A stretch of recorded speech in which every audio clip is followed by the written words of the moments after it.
Shark! What do we do now? Just hang on. I just want to get out of here. What's going on?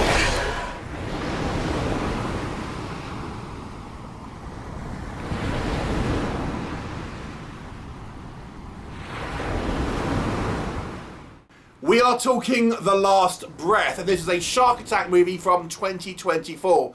It's notable for being the final film of the actor Julian Sands, who sadly passed away not long after this movie was made. So this movie is actually dedicated to him, and he plays a kind of captain of this tour boat vessel. And interestingly, in this movie, he's actually speaking with a northern British accent, English accent, which is unusual for him. He tends to speak in a more of the pronounced English, the southern sort of style of English. He's actually born in Leeds, which is in West Yorkshire, so he's kind of sort of speaking with that northern sort of style English accent, which is, you know, nice.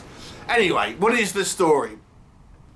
It focuses on 5 friends who, you know, every couple of years get together and you know, do some sort of activities.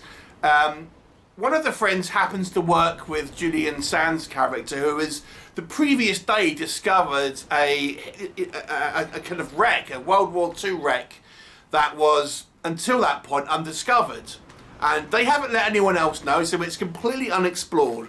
And this group of friends thinks it will be a good idea to go and explore this wreck and be the first ones to kind of have a look around. And you know, they're a bit hesitant at first because there's dangers, because there's no maps or anything. They don't really know where they're going, and you don't know what's down there. But obviously they end up doing it, otherwise there wouldn't be a movie. And then effectively you have sharks in a World War II wreck, because that's what's in there. This wreck is actually filled with sharks. Not only that, they're running out of air. They don't know where they're going, they're lost. What will happen? You will have to watch the movie and find out.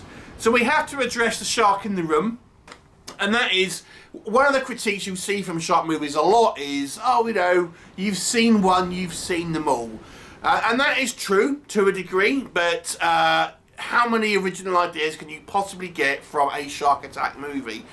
Should they not make them? I mean, that's the only real response for that. So we have to kind of get over the fact that there's only so many plot points you can possibly have, really, if you're going to do a shark attack movie, because someone's going to have to be in or on the water, there has to be a shark in the water. There's only so many permeations of this plot you can possibly have. So I'm going to kind of, you know, ignore the fact, really, that yes, it's very much like a lot of other shark movies, and just base it on, is this shark movie a good film? So there you go. Anyway, what does work about it? This movie does feel like it's a slightly bigger production than a lot of the lower budget shark films you would have seen. You would have seen me review on the channel here. The one thing that struck me a lot here is the underwater photography. I mean, this being a movie that is effectively in a shipwreck, this is not people being attacked on a boat or swimming. They're underwater. So it's the bulk of the film is actually, you know, people in diving masks submerged in water. So it's pretty well, you know, photographed when you bear that in mind. And, you know, I don't know where they filmed it. It's obviously, you know, it looks pretty good in regards to this meant to be this kind of this shipwreck. I don't know if it was in a water tank or they have kind of found like some wreck that they could film in or something like that. But you know, I have to say, I actually thought, well, do you know what? This actually looks like it's on a technical level filmed quite nice under the water there. And it's like, I mean, one of the reasons why I think this might have been a water tank, at least in some scenes, because you don't get a lot of silt in it. You can actually kind of see quite clearly what's going on. You know, you could argue it might not be realistic in that case, but you can see at least what's happening on the screen. So cinematically it works. But just on a technical level, I thought it was very well shot, considering it's, you know, 2/3 of this movie ultimately is under the kind of, you know, under the water. So that struck me as pretty good. It reminded me a little bit of the horror movie The Deep House, which was another movie which was, for the most part, filmed underwater. So you have this kind of alien feel to it almost, where, you know, we have our characters for long periods of time just kind of floating through these kind of dark corridors and stuff, and there's, you know, it's a shark, there's something lurking around, and, you know, it's gonna, the danger is round every corner. It will give you this kind of like alien feel to it, which I kind of quite kind of appreciated. Now, although I think that the production design here is actually quite strong, it's clearly not a massively budgeted movie because the shark effects are, at times you can kind of see it's CGI, I won't lie.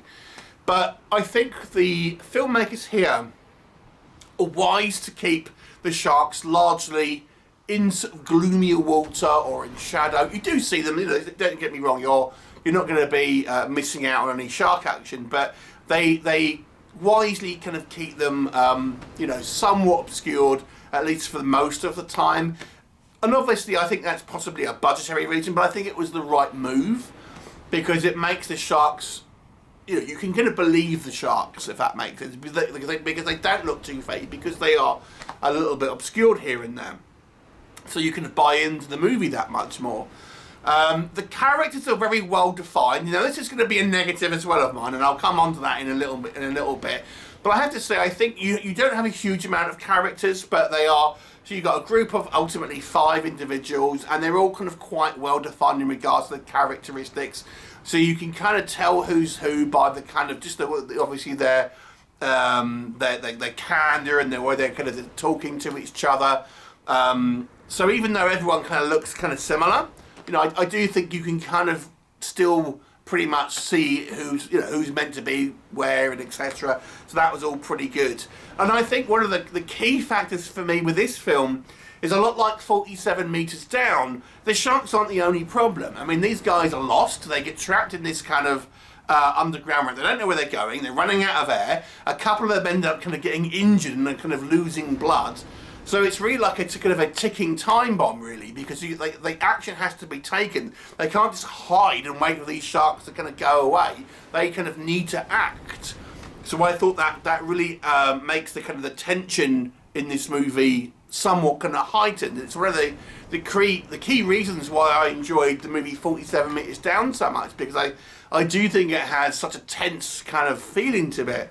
I don't know if this movie is quite as tense as 47 Meters Down, the original, but nonetheless, I do think it does have that. So, you know, I think it's a well put together film. I think it's, you know, relatively well acted. It's a little bit difficult to understand what people are saying, but sometimes because, you know, you're talking on radios and stuff with the mask and stuff. But, you know, it's no problem with the acting. I thought the production design was good. So overall, I thought this movie was a fairly kind of well put together movie, if you're like, you're going to sharks. And yes, it's got, you know, you've got sharks going around a kind of a shipwreck. You know, it's a little bit of somewhat of a unique selling point to a degree. What doesn't work, there are certain kind of things here where I feel on a technical level that I've got to talk about. Once or twice, yeah, I think the movie has favoured being cinematic over being realistic. For example, I would have imagined this shipwreck would have been almost complete darkness. But it's quite well lit at times, you know, so again, we can see what's kind of going on and stuff. Like I've mentioned, you don't really feel there's a lot of silt flying around, so you can kind of see pretty well. Again, maybe not the most realistic, but obviously it's that, so you can see the action and things like that. But it is kind of worth mentioning. Now, as I've said, most of this movie does take place underwater, and the dialogue is through these kind of masks, which is obviously like radio signal and stuff, and as such we have a kind of distortion of the voices. And I have to be honest with you, I did miss some of the dialogue because I couldn't quite understand because of the distortion what people were saying.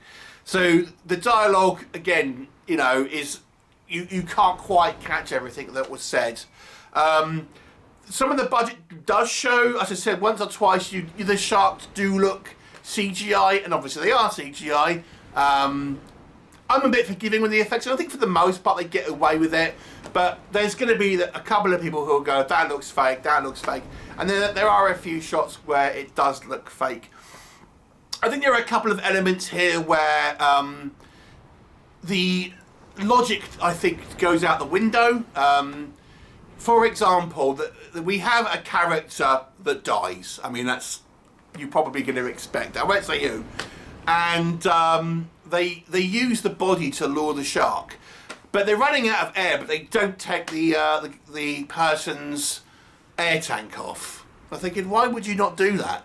Now, the reason why they don't do it is because it comes for a plot point later on. But at the time, they don't know that, and it just seems like, well, surely you would do that if you're running out of air. So I don't want to give too much more. There's a couple of things here. They're thinking, I don't know logically if that's kind of what would happen. And they also do a thing like a few shark films have done where someone makes a bold sacrifice, is all I'm going to say. And I'm thinking, again, would anyone do that? I mean, it just seems like, I just don't know if someone would do that. And that's all I'll say, particularly when you consider the relationship between one person and another. It just seems a little, I don't know if someone would do that. But anyway. So, overall though, I've got to say I quite enjoyed this movie. It has a good level of tension. There's more things going on than just the sharks. I thought the characters are kind of relatively well defined. The characters are a little broad.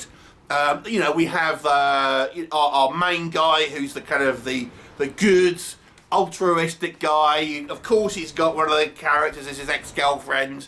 You've got the mean guy who's like the kind of like the arsehole one. And then you get the two ones that are just a little bit underdeveloped. You know. Anyway, but yeah, it has its flaws. I don't think it's a perfect film, but I think it's a very watchable film, and I think it's entertaining enough that kept me engaged throughout. I will give this one a 7 out of 10. I thought it was a fairly kind of well put together movie. So have you seen it? What did you think? Please do leave me a comment, and I'll look forward to seeing you next time. Bye for now.